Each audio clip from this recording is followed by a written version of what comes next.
back up to that first step. That isn't collapsed too far, but it's adequate to get back up. Roger, we copy. It's a pretty good little jump. That's one small step for man, one giant leap for mankind. Welcome to Church in the Wild. Let's give it up for the worship team. That was awesome. I love the music today. Super helpful music for me.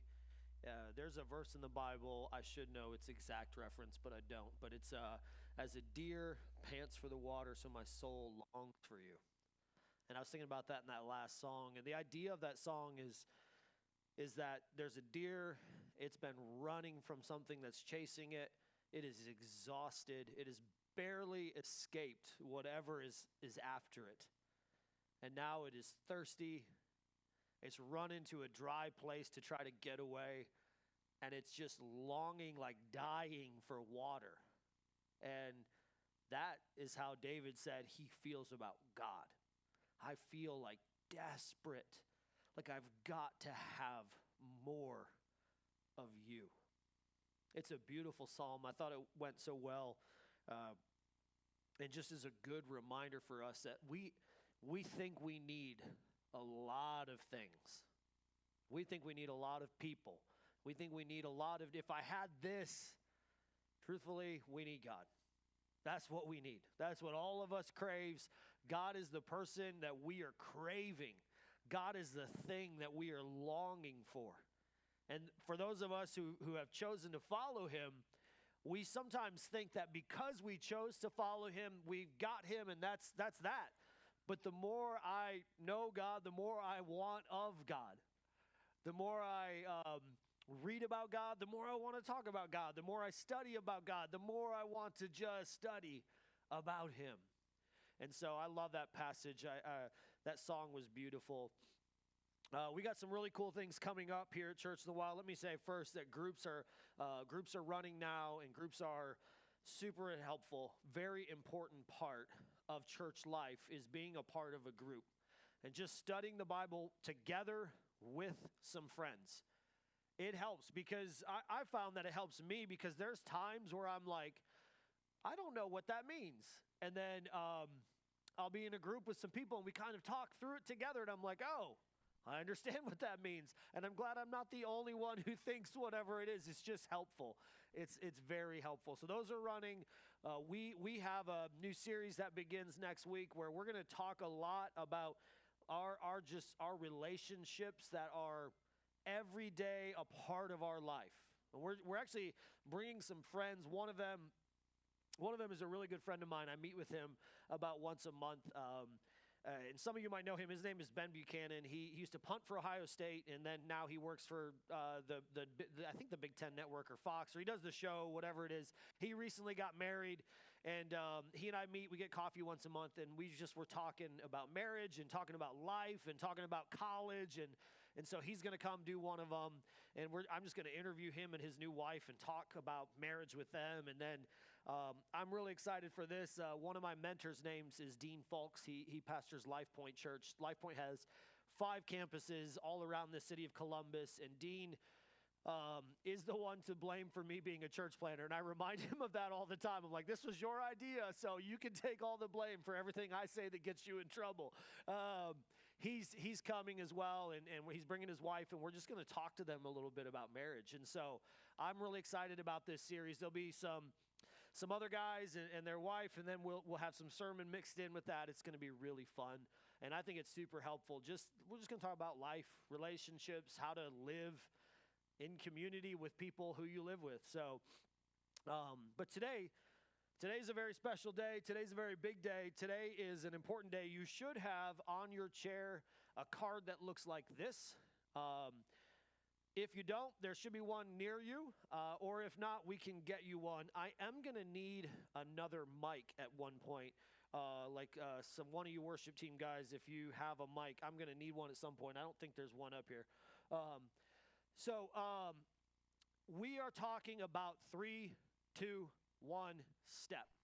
This has been a big part of January for us. We've been in this sermon series as we talked about Nehemiah, and we've kind of walked through this series together and just looked at what Nehemiah did when he began to get a vision from God to fix the city that was broken down.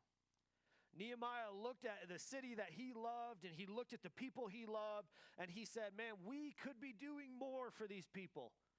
And so he began to talk to people. He began to talk to a king, and we said that God's vision comes from a place of care for others. It always comes from like, man, I care for others, and I love people, and I want to help more.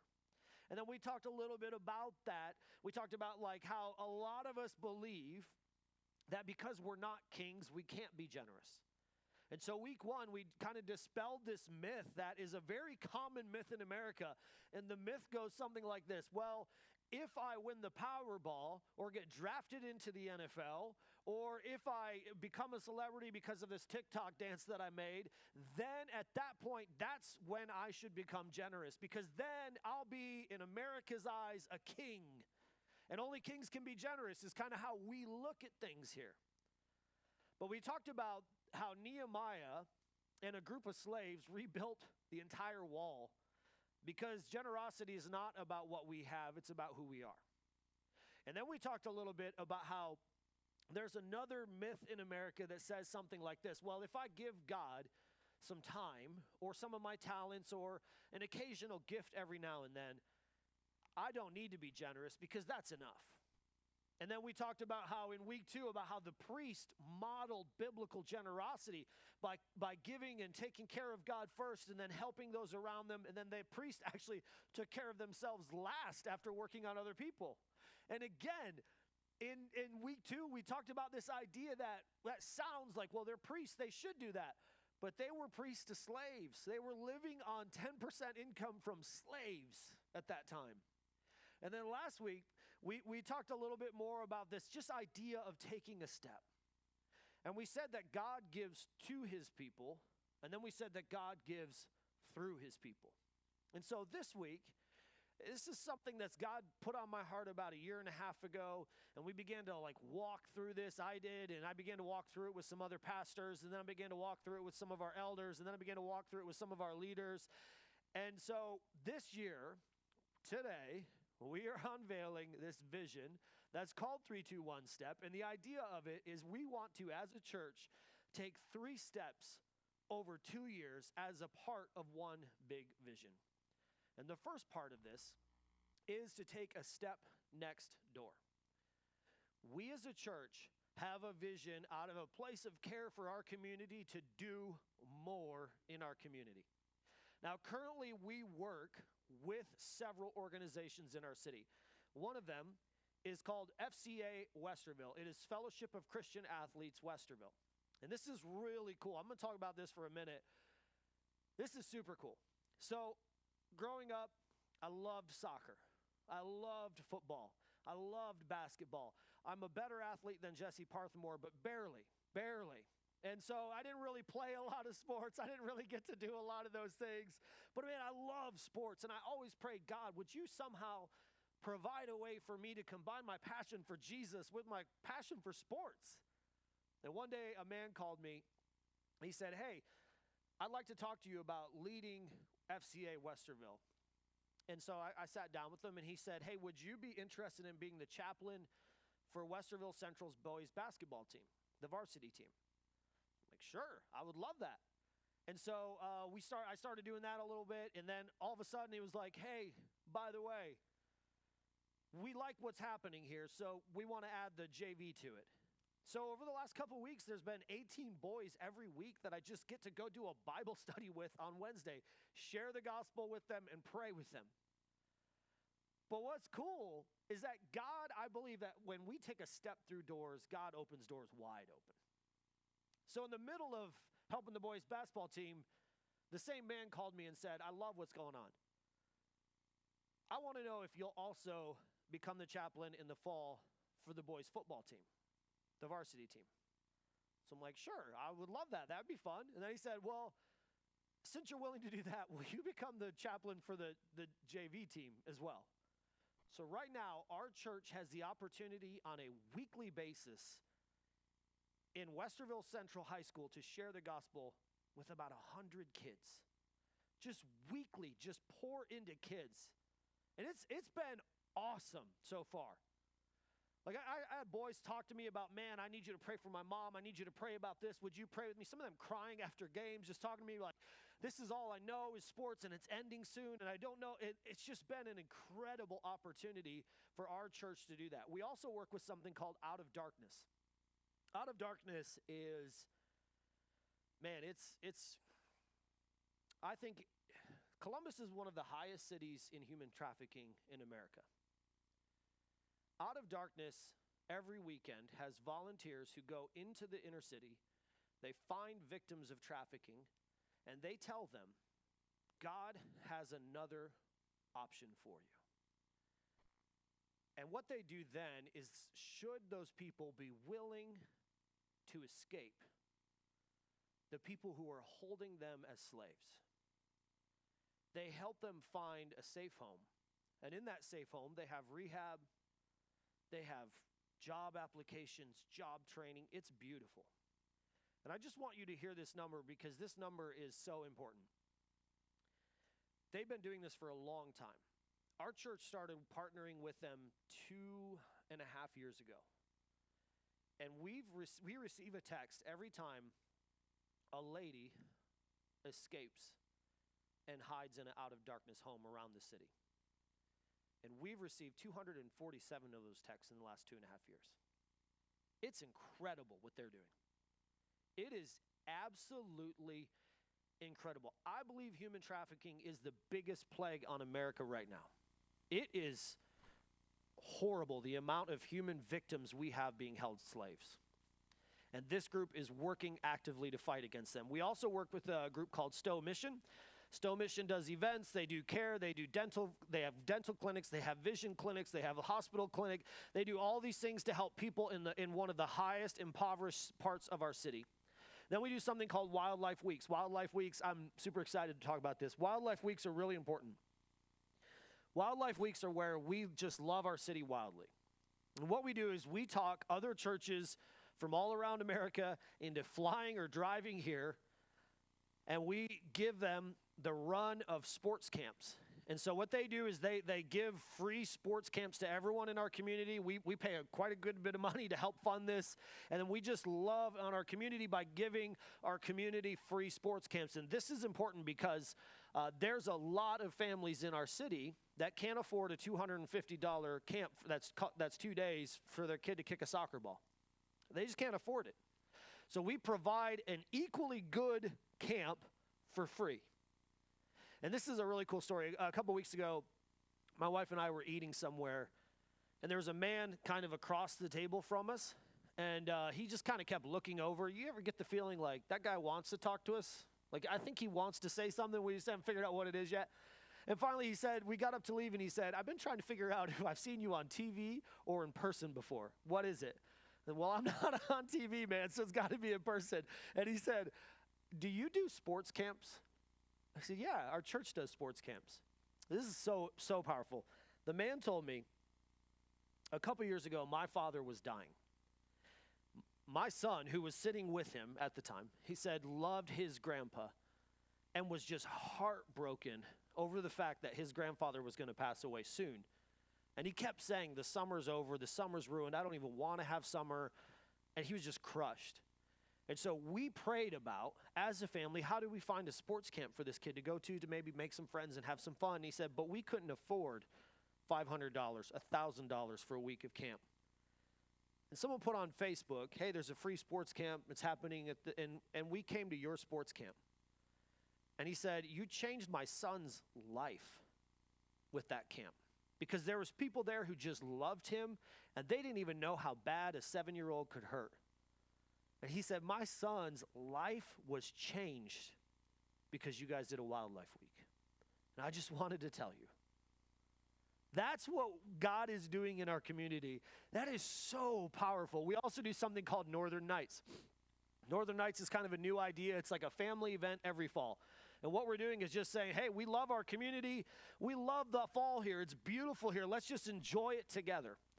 We do missions trips. We've been on a lot of different missions trips. We recently did one in Dayton, Ohio. It was a blast. It was fun. We did one in Detroit, Michigan. We've gone to an Arapaho Indian reservation. I've been able to go to a one in Brazil, and we've got a one that we can take and go on to India. And we've got the opportunity to reach people and help people in India whenever we can. We also work with a group called Send Relief, who help. They're the first people who arrive at any natural disaster in America. And then Send Network, which is a church planting network. It was really cool. I went to one of these events last week and met 3 guys and just kind of helped talk to them about some ideas and give them some faith and hope because they're going to be planting churches in our city soon. And so it's really exciting to see that. So that's a step next door. We believe that all of those things are awesome, and they're very important, and they're very helpful, but we believe that God can do even more in the very near future if we're willing to take a step next door. If we're willing to say, this is what God's doing, we as a church are going to take a step into what's next for us. The second step that we want to take over the next 2 years is a step into the future, and this one weighs heavy on my heart. 1/3 of Church in the Wild is under the age of 13 right now.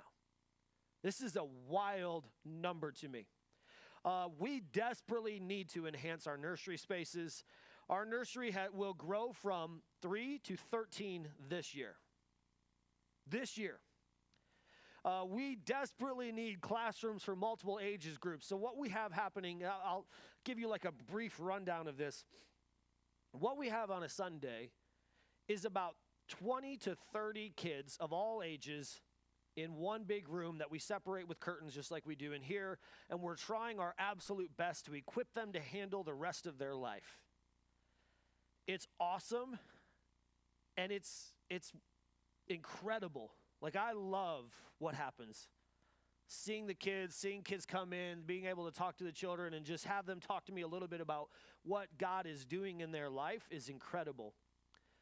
But I also think that we need to be able to teach them by individual age groups. And to accomplish that, we need individual rooms or individual spaces so that a 2-year-old, 2 through 4-year-olds are not being taught the same lesson that an 8 and a 10-year-old are being taught. Why? Because we want to disciple kids up. We don't want to dumb the gospel down for children. We want to disciple them up. We want to be able to do more and more and teach them more and more. Why? Because I believe that the future of our church is in our kids' church right now. And so we want to be able to equip them to the best of our ability. We also need student ministry space and events. Our student ministry, last year, I had a kind of a sermon like this, and I said, if you're interested in helping in student ministry, would you please come talk to me? What I don't think anybody knew at the time is that we had one student that was in that group. But we just sat down with them and said, hey, we believe God's going to bring more students here soon, and so we got to be ready. This week, the students will go skiing or tubing, I believe, and there'll be 10 of them going. This is in 1 year that we've gone from 1 to 10. And it's happening quickly, what God is doing, and we want to be able to do more for that. I'm really excited about this. I asked Mark to come up here and just talk a little bit because the kids are already, you can come on up, the kids are already involved in this. The kids are already a part of this, and they're doing something really cool in kids' church to help us get to what we're talking about here. So I don't know, do I need to turn this on or is it on? Turn it on. Okay. Mark, you probably know more about this thing than me. Are we on? You're on. Cool. Well, for Bengals fans, who day? Who day? I'll forgive you. That's okay. So I'm Mark Filippi. I serve in the Kids in the Wild ministry, and I started pre-pandemic, maybe a couple of months before the pandemic started. It's been great. I joined the ministry because someone told me it was called the Wild Kids Ministry, and I thought, well, that's kind of a crazy name for a kids ministry, but then I met Isla, and I was like, oh, I got it. No, it fits. she's wonderful. So really fast, it's critically important that we get the kids involved in this 3-2-1 STEP program. It's a great time for us as parents to start to shepherd our kids' hearts in understanding what generosity means, giving, and even tithing. So we're here as a resource to help parents. It's kind of intimidating to think about. We have to teach this concept to our kids. They'll either learn it when they're a kid, or they'll have a more difficult time trying to learn or relearn as an adult. So right now is really the time to start this process. We have a lot of resources. We're going to be talking about it through over the year. The kids are going to make a little giving box, and they'll bring it home when parents decide that it's time to start entrusting their kids with a little bit of finances. They can put a part of that into the box. They'll bring it in at the end of the school year, and we'll celebrate that, teaching them that God can do amazing things with just a little offering. Having them learn to share their time, their things, and their finances. So this is what we'll be focusing on. We're over there and there's 18 kids this morning. It's amazing. We're over there anytime to stop by, talk to us, ask us about, how do I have this conversation? What do I say? And more importantly, when do I start? So we're there as resources, and hopefully, as this grows, we'll be sharing, God did these amazing things through these little tiny offerings from your kids. So thanks. Thank you. Let's give it up for Mark. Great job. Thank you. I love it. So in our house, we got one of these boxes, and pirates come and leave treasures for our daughter to find regularly. And she's been super excited because she told me, well, now the pirates are leaving treasures that I can give to Jesus. And so she takes the treasures and she puts them in the box, and it's just super exciting. I love the idea of our kids learning these things. And then we want to, as a church, next take a step in generosity. We want to take a step as a church in generosity. We believe in generosity in discipleship. We want to be able to provide more devotionals. We want to be able to help more families. We want to be able to provide marriage counseling. We talked about this recently, but one thing that we do here at Church in the Wild, the thing that's really important to us, is we say, you know what? We can help a bit, and if we can't help, we will point you to counselors who can help, and not only that, but we will help pay for you to get that help in your relationship. It's very important to us. Also, wildlife groups. We do a lot more with our wildlife groups and then with our Connect Center, the area where you meet before and after the service. That just doesn't happen. People set it up. People pay for things. People bring things in. People provide things. And it's a big step in generosity to be able to do that. But we believe God wants us to do more. And this is where it gets very important. We believe as a part of this step into generosity, we need to be more generous with our finances. So last year, 59 people gave a weekly gift. And that means that last year we brought in 634 total gifts financially. Of the total gifts, Tithely, which is the online source that we use, said that 49% of them were under $100. 35.8% were under $250. And then 9.78% were for less than 500, and then 3% were for over 1,000, which was about 3.15%. And then Tithely also told us that people give to Church in the Wild. There are 17 people who give very frequently. And what all these numbers mean is that there are people who every week or every 2 weeks or once a month they're just regularly giving. They've set up online a giving platform, and they said, this is just a part of what I'm doing. And then they said that there were 26 people. Now, these are not my numbers. This is our online people. They said 26 people last year gave for the first time. This is awesome. This is incredible. What this shows is the growth of our church, not only in the generosity discipleship part, but also in the fact that our church is just growing. Because what it said is that 26 people last year said, hey, I've never given before, and I'm going to open up the app when you do the giving talk, and I'm just going to give. This means we're growing wider, but it also means we're growing deeper. And then they said there were 36 people who infrequently gave. And what this means is there are some people who every time they came in, they said, you know what, I don't want to set up online giving on my phone, so I'll just give when I come in. So I'm here a couple of times a year, and so I'll do this amount. And so as a part of this, we believe that if we take a step in this, we believe that as a church, we can then step into a different facility that helps us take a step next door, and it helps us take a step into financial generosity, and it helps us take a step into the future of our church.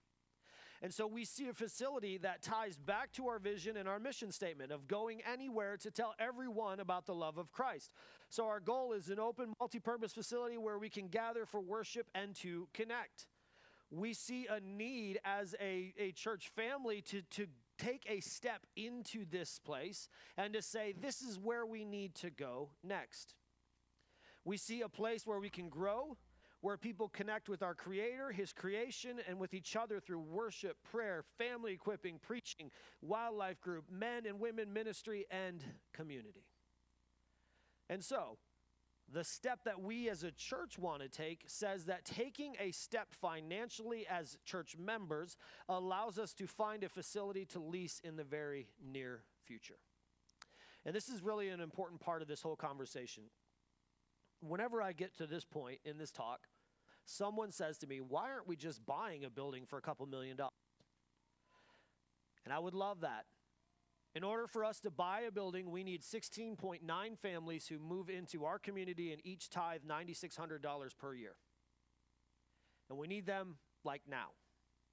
If you look around, they can't fit in this building. There is a number in church metrics that says this: if you are at 80% of your capacity, you no longer grow. And not only do you not grow, you begin to decline as a church. And what that means is that 8 out of 10 seats are full, people stop coming, and people stop inviting. And here's why they do it. They walk in, and if they're a first timer, they're like, this place is packed, I can't find a seat, it's too hectic, it's too much going on, I don't feel comfortable, I don't feel at ease, and so I'm not coming back. And the other part of it is like, hey, I came and I feel like we're already full, so I don't need to invite my friends, and I don't need to invite my families, because look, we're packed as it is. Now, here's the big part of all this. Our kids' space is above 80% capacity.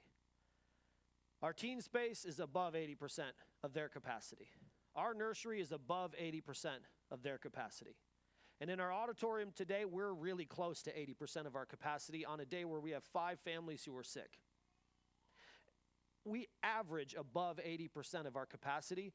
And if you haven't noticed, we've started putting in more seats each week to just try to fill further and further and further back.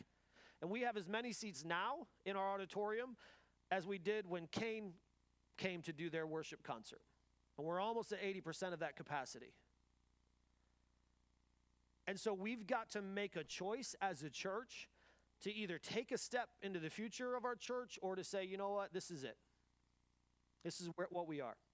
We can continue on our current giving pace, and it will take us 10 years to be into a new facility. I don't know about you. I don't really want to set curtains up that fall on my head for 10 more years. So we either need to say as a church body, this is something we're doing, or we need to say setting up curtains is fine, and so every one of us is taking a curtain and we're doing this. That's the choice we need to make as a church. God's given us a vision. We want to invest in equipping families. We want to do more local missions. And we have some really great companies like Finish Line that just called us, and they were talking to Dylan and I. They're like, hey, we want you guys to do mission with us. And we're like, we want to too. How do we make this happen? We want to have an increased focus on connection, on discipleship. We want to be generous to other church plants. God's given just a heart to me for planters, people who say, you know what, we're going to start a church where there never was one. And this week I was able to help 3 who are coming to the city of Columbus soon. But God's given us a dream and a vision to help more and do more. When I started pastoring, we launched Church in the Wild with almost 20 other church planters, and 12 of them either quit or ended up in failure soon after COVID. It's really hard to plant a church. And yet the easiest, best, most effective way of sharing the gospel is to plant churches. And so if we're going to do more, we're going to plant more churches, we need to be able to do that. We want to provide relief to hurting people and find a facility where we as a church can step up. Step up in kids spaces, group spaces, in our worship center, in our teen spaces, in connect spaces, in merch and coffee spaces. Amen for coffee spaces. And in our office spaces. Currently, we meet in here, and we rent another facility for our offices. We pay a third of their rent for a couple of offices where we could have one place where we're just meeting together throughout the week. And so, this is where we have to make a decision just like Nehemiah and the leaders of Israel did. We have to realize that if these things are going to happen, it is because we are willing to take a step. Nehemiah was willing to go to the leader of the enemies. The leaders of Jerusalem were willing to take a step and begin to give. The priests were willing to take a step and begin to be generous. The people were willing to take a step and begin to give. And we talked last week about how a group of slaves gave thousands and thousands and thousands, and they built a city in 52 weeks. And so we have to arrive at the conclusion that if I take a step, our church can take a step. This is just where we are as a church. I see the need. You see the need. Most of you come to me and say, we need a different space. Most of you come to me and say it. We see the need. It's here. But we have to decide whether or not it's going to come to us or through us. We have to decide if this is going to come as a result of us taking a step or if we're just going to wait and see what happens. And so there's some steps that we can take financially. There are some steps from non-giver to an occasional giver. This means some of us are willing to say, I'm willing to become someone I never gave before, but I'm going to start now. And I can't give you yet 10% of my income, but I can give occasionally. That's a big step for some people. And for all those of you who are willing to take that step, I personally say thank you. That's a big step. It's not easy to do. So thank you. There are some who are already occasional givers, and for some of you, that step might be to go from an occasional giver to a frequent giver. This is also a big step. And to all those of you who are willing to take that step so that we can step into the future and we can step next door, I want to say thank you. That is such a big step. To go from saying, you know what, at Christmas and Easter I give to, man, I'm going to give all the time, regularly. Then there's another step from frequent giver to tither. And this is a hard step to take, truthfully. It's a hard step to say, you know what, I give $20 a week. I'm part of that 50% of the church that gives this much per week. But what I'm going to do is I'm going to say, God's going to get my first 10%. It's a hard step.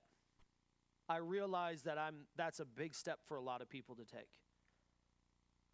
But to anyone who is willing to take that step, I want to say thank you. And then there are some who you say, you know what, I already tithe. I got that. We do that. Then I would ask you, are you willing to go from being a tither to someone who is generous? Are you willing to take a step from someone who says, God already gets my 10%, and just begin to think and to pray and to ask God, what else can I do? How else can I be generous? And we're going to do this through something that's in your chair. It's this card right here. And it is a 2-year pledge campaign. So in every chair, we put a card today. And on the left side of it has a thing that says name, phone, email, address. Some of you say, oh, you already have my name. We may, but we'd like to have it again. That would be super helpful for us. And then on the other side of the card, it says this. My 1-year tithe is the top line. Now, for some of you, you say, I don't tithe, so I don't know this. Okay, I understand that, and we'll talk about that in just a minute. But for those who say, you know what, I'm taking the step to tithe. This is going to be the year where I begin to tithe. If you know your 10%, you're going to want to put that on that top line. Now, it says underneath ×2. That is not because I'm asking you all to instantly start giving 20%, so don't panic. I'm not asking you that. What ×2 means is that what would that number be for 2 years? So if you were to say the average Westerville income, $65,000 to $95,000. If you're in the middle, you say, you know, we make $75,000. So 7,500 would be your 1-year tithe times 2. I'm not good at math, but I think it's 15,000. That would be that number. Then underneath of it is your generosity step. And this is for everyone who already tithes, or for those of you who say, I've never tithed before and you're asking way too much of me. I can't do that, and I won't do it. If that's you, and you're willing to say, however, what I will do is I will give this much over the next 2 years. I'll give $20 a week over the next 2 years. I'll give $50 a week over the next 2 years because I see what the kids need. I see what the teens need. I see that we can do more missions. I see the need. Whatever that number is, that goes in the generosity step. And then you just want to add all the numbers together, and at the bottom it says my total 3-2-1 step commitment. This is your 2-year commitment, and whatever that amount is for you. And what we're saying there is that if we all are willing to take this step, we can very quickly be where God wants us to be. So I'll give you an example. We've done a couple meetings like this before today. And in those meetings, we've had 10 cards turned in. And those 10 cards equaled up to $263,000. So 10 people said, I'm willing to take a step. And so we went from having a 2-year goal of $575,000 to 10 people said, we are going to pay for $263,000 of that. And that means that if the rest of us are just willing to take a step, we can be where we want to be. Last year, we brought in $206,890.50. So projected for 2-year giving at Church in the Wild, we would bring in $412,000.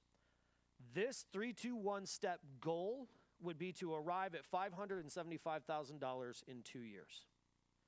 That means that we can spend $34,500 stepping next door, $30,000 stepping into the door of the future and taking care of our children and taking care of our teens and our students, and $98,500 into the door of generosity.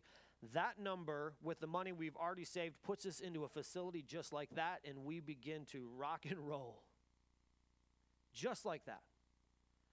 It's doable if each one of us is willing to take a step. So right now, excuse me, you say, okay, well, why would I do that? I just want to give you a couple numbers, and then we'll continue to move on. I said this one earlier, but 1/3 average attendance of our church is under the age of 18. That's unheard of in churches. There's a lot of churches that have a really active kids ministry, and then what they arrive at is like, well, when you become a teenager, just do what you want. Or there's some that say, we don't really care about the kids, but we're going to have a really active student ministry. Those are not good enough things for us. We believe in discipling families, and that means that if you have teenagers and students, we want to disciple your family. And that means if you have children, we want to disciple your family. And so right now, 1/3 of our church is under the age of 18. God is doing what we're asking him to do. Not only that, but we've had over 215 salvations since we launched. This is unheard of in church plants. 35 baptisms. We are a multi-generational and a multicultural church, which is nearly impossible to be. But we have almost 7 different nationalities represented on a Sunday at our church. God is doing what we're asking him to do. God is reaching multiple generations and multiple cultures at the same exact time. And we are committed to sharing the gospel and equipping families wherever we are. So, what's our step? What's our step? As a church, we can say, we'll just keep doing it the way we're doing it for the next decade. And we won't grow for 10 more years, but when we get a space, then we'll grow. Or all of us can say, man, we care about our future. We care about our city. We care about those who live next door to us. We care about families. And so we're willing to take a step, because if I take a step, our church can take a step. So I'm going to ask you today, we're going to do an invitation in just a minute. In just a minute, the worship team, you guys can come up here. What I'm going to ask you to do today, like I said, 10 people have already filled out these cards. And this was important to me. As I read through the book of Nehemiah, I realized that Nehemiah went to leaders first and said, if we're going to ask people to do this, we need to do this. So full disclosure, my wife and I, we did one of these cards. And the amount in that card financially hurts. But we believe in what God is doing here, so we're going to be willing to do it. And it wasn't easy. When we filled it out, we're like, sure about this? Are you sure about this? It wasn't easy. And I think I told you this last week. Since we said that, both of our vehicles had a problem. Our dog had a problem. Just everything happened. It's not always easy, but we believe in it. We believe in you, and we believe in your family. So what I would ask you to do today is just to begin to pray.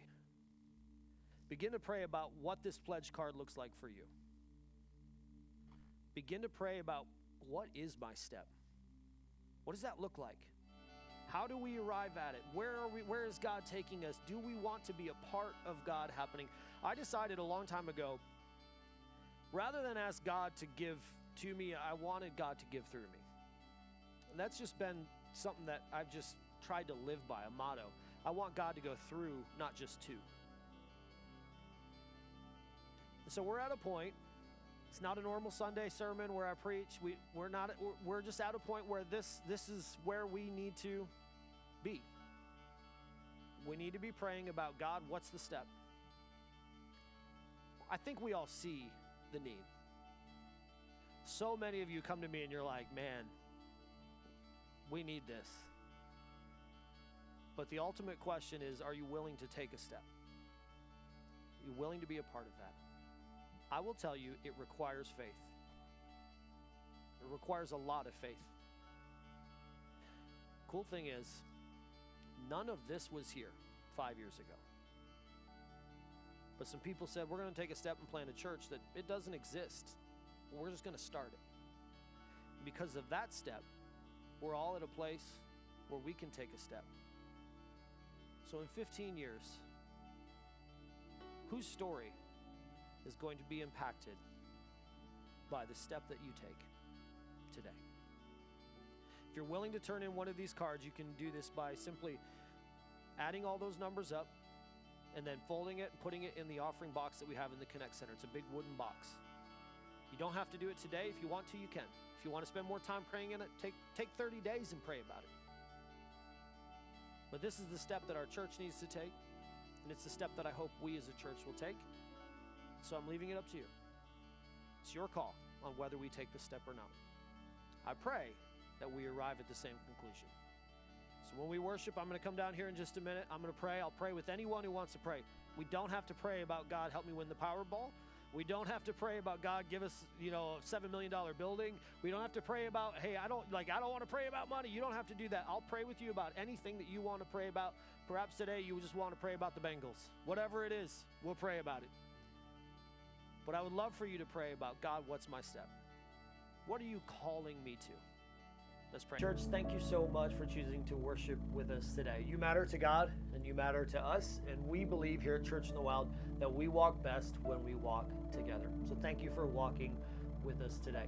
If you're interested in taking a step in all of the areas that we talked about today, would you please do us a favor and fill out a 3, 2, 1 step pledge card. On that pledge card, there will be a couple of different options for you to fill out. When you're finished, will you please place it in the offering box that's in the Connect Center? If you have any questions about that pledge card, I'll be in the Connect Center today, and I'm happy to talk with you about that. Speaking of the Connect Center, we believe that everyone has a next step in their spiritual journey. Whether they're unsaved, new believer, or they are a veteran in their faith, God has a next step for them, and we believe at Church in the Wild, it's our job to equip them to take that step. And so we believe that everyone's next step begins in the Connect Center. In the Connect Center, you'll find volunteers wearing shirts like mine. They'll say 3, 2, 1 step, or connect, or serve, or grow. Anyone wearing one of those shirts can answer questions you might have about how to join a group, how to join Pipeline, how to join a ministry, how to be a part of a serving team, how to go on a mission trip, be saved, be baptized, any of those questions that you have, they can be answered in the Connect Center. We'd love to meet with you. We'd love to connect with you in there after the service. Always remember, church, that you matter.